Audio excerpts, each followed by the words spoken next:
အားလုံးပဲအခုဖြစ်ပြနေတဲ့အရာတွေနဲ့စိုးရင်နေကြရတယ်စိတ်ပူပန်နေကြရတယ်ကျမတို့အားလုံးပေါ့နော်အားလုံးပါပဲ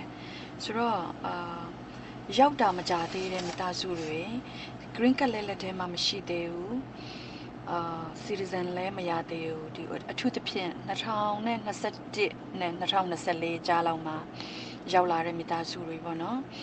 လက်ထဲမှာI-94 တော့ရှိမှာပဲတကယ်လို့များ I-94 မရသေးဘူးအကြောင်းကိုယ့်ရဲ့ရုံးတွေကလည်း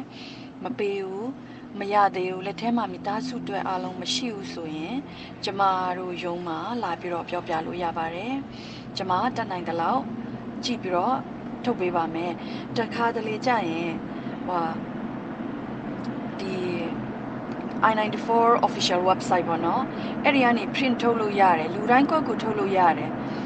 အားလုံးကိုလည်းထုတ်စေချင်တယ်အဲ့လက်ထဲမှာရှိတော့ကိုယ့်ရဲ့ alien number နဲ့တကွာပေါ့နော်အပြင်သွားတဲ့ခါလက်ထဲရှိတော့လုံခြုံမှုရှိတာပေါ့ဆိုတော့ဒီ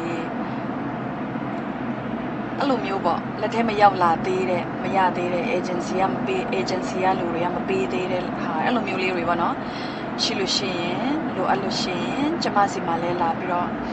မေးပါကျမတက်နိုင်တယ်လို့ကူညီပြီးတော့ print ပေးပါမယ်လို့အဲ့ဒါလေးလာပြောပြတာပါ bye bye